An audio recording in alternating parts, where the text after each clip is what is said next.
Kepada yang terhormat Bapak Dr. Hapidin MPD dan Ibu Rahmah Novianti SPD MPD selaku dosen pembimbing mata kuliah landasan pendidikan.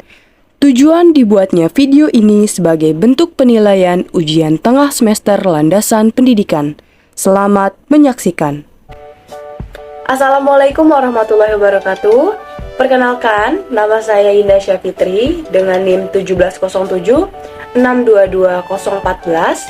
Saya dari Prodi Pendidikan Bisnis. Saya akan membahas materi tentang neuropedagogik dalam pendidikan. Nah, pengertian dari neuropedagogik berasal dari dua kata, yaitu neurologi dan pedagogik.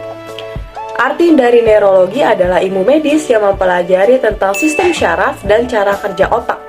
Sedangkan pedagogi artinya ilmu yang mempelajari bagaimana cara pendidik dapat mengelola pembelajaran. Nah, inti dari neuropedagogik adalah bagaimana cara seorang pendidik dapat menentukan, mengetahui, dan menggunakan strategi belajar dari rumah, sekolah, masyarakat dengan memahami cara kerja otak. Tujuan dari neuropedagogik adalah meningkatkan pembelajaran melalui inisiatif pendidik. Nah, dengan memanfaatkan temuan hasil dari pembelajaran, pendidik dapat mengembangkan strategi belajar apa yang cocok dengan anak. Implementasi neuropedagogik dalam pendidikan yaitu bermain sambil belajar, contohnya seperti bertepuk tangan sambil menghitung. Nah, lalu ada konstruktivistik, yaitu pembelajaran dengan berfokus pada aktivitas siswa. Contohnya adalah kerja kelompok. Yang ketiga ada enjoy learning, artinya pendidik menciptakan suasana belajar yang nyaman bagi siswanya.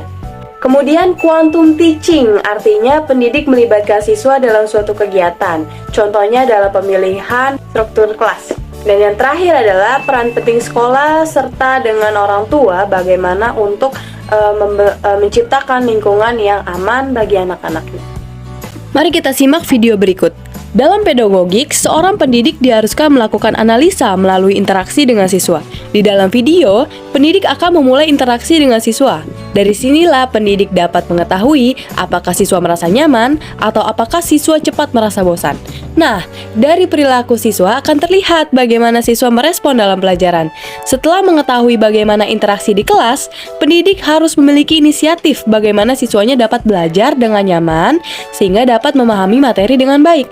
Di dalam video juga dapat kita lihat bersama bahwa pendidik mulai memperhatikan bagaimana siswanya merespon pertanyaan.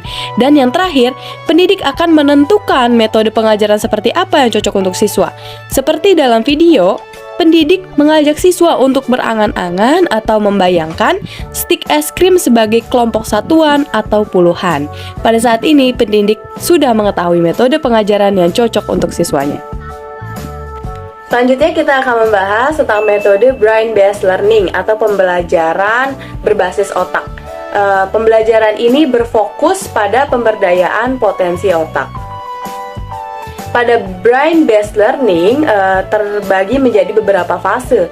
Fase yang pertama adalah pra-pemaparan. Nah, pada fase ini pendidik akan memberikan contoh soal latihan kepada siswanya dan kemudian siswanya akan membahas secara bersama. Nah, ini akan menambahkan pengetahuan atau hal-hal baru bagi siswa melalui interaksi. Fase yang kedua adalah persiapan. Nah, pendidik akan menggali seberapa besar rasa keingintahuan siswa. Selanjutnya, pendidik akan memberikan motivasi kepada siswanya agar terus semangat belajar. Selanjutnya, inisiasi dan akuisisi. Pendidik akan menjelaskan materi-materi secara umum. Pada fase keempat, yaitu elaborasi, pendidik memberikan ruang sebesar-besarnya bagi siswa untuk berpendapat atau berargumen. Fase kelima ada inkubasi. Pada fase ini, pendidik akan mengingatkan materi-materi yang sudah dibahas dahulu. Pada fase keenam, verifikasi, pendidik akan memeriksa apakah siswanya sudah memahami atau belum dari konsep pembelajaran. Biasanya pendidik akan memberikan soal-soal sebagai ujian. Yang terakhir adalah perayaan dan integrasi. Nah, pada saat fase ini, pendidik harus bisa membuat suasana yang ceria dan menyenangkan. Nah, karena akan membentuk keterkaitan antara pendidik dengan siswanya. Nah, implementasi dari brain-based learning dapat kita temui di pendidikan karakter, pembelajaran agama, pembelajaran matematika, dan lain-lainnya, yang intinya bertujuan untuk menstimulasi perkembangan otak anak menjadi lebih baik. Lalu kita akan membahas materi tentang brain development, yaitu pengembangan pemberdayaan manusia berbasis otak untuk meningkatkan kualitas hidup dan produktivitas sumber daya manusia. Mari kita simak video berikut. Otak adalah organ yang paling penting karena bertugas untuk menerima rangsangan dan memberi perintah bagi tubuh.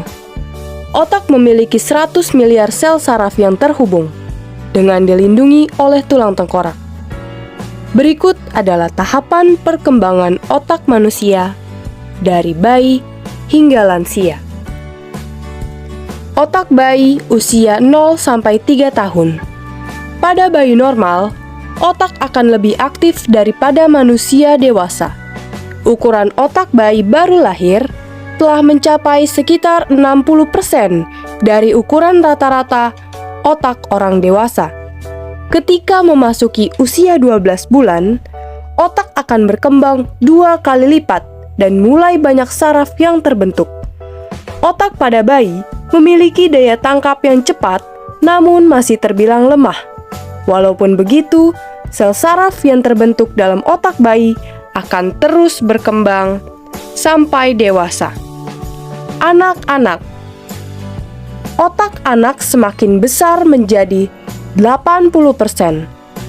Otak berkembang menjadi lebih tajam. Perkembangan otak anak akan menyesuaikan dengan lingkungannya. Pada masa perkembangan ini disebut sebagai Golden Age. Anak-anak akan lebih tanggap terhadap lingkungan sekitar. Anak-anak akan mulai memahami perasaan di dalam dirinya, sehingga diperlukannya stimulasi pendidikan juga dari makanan yang sehat untuk membantu sel saraf dalam otak berkembang lebih sempurna. Pada remaja, bagian otak depan mulai berkembang. Remaja dapat membuat rencana hingga membuat sebuah keputusan untuk hidupnya. Otak akan mengalami pertumbuhan dan perkembangan yang cukup signifikan pada masa ini. Ukuran dan berat otak remaja tidak berbeda jauh dengan orang dewasa, namun belum sepenuhnya matang. Akibatnya, remaja akan mengalami perubahan perasaan atau tidak stabil secara emosional. Pada masa dewasa, kematangan pemikiran oleh sel dan syaraf otak membantu mengendalikan emosi dan menemukan tujuan hidup. Pada usia ini, kecerdasan mencapai pada masa dewasa awal hingga pertengahan, yaitu sekitar usia 25 hingga 60 tahun. Kematangan otak juga berdampak pada peningkatan informasi dan komunikasi. Pada lansia, usia lebih dari 60 tahun ke atas, sistem otak mulai kembali tidak stabil akibat banyaknya sel-sel saraf yang melemah dan rusak. Ini menyebabkan daya ingat menurun, keterlambatan perkembangan sel yang tidak lagi dapat berfungsi normal, mengakibatkan fungsi otak menurun terus-menerus. Juga banyaknya penyakit yang diderita pada lansia, sehingga memutus banyak sel-sel saraf pada otak. Kebiasaan buruk yang dilakukan pada masa muda juga dapat menurunkan tingkat konsentrasi pada lansia. Pembahasan yang terakhir adalah metode mind mapping. Nah, metode mind mapping ini biasa kita sebut sebagai peta pikiran atau pemetaan informasi. Nah, jenis-jenis mind mapping itu ada 3, yaitu mind map silabus. Mind map silabus ini berisi tentang gambaran secara umum materi yang akan kita bahas. Nah, untuk yang kedua yaitu mind map bab, berisi tentang gambaran secara umum per bab. Nah, Yang terakhir, yaitu yang ketiga, ada mind map paragraf, berisi tentang gambaran lebih rinci daripada yang bab tadi, seperti itu. Sekian pembahasan dari saya tentang materi neuropedagogik dalam pendidikan. Wassalamualaikum warahmatullahi wabarakatuh.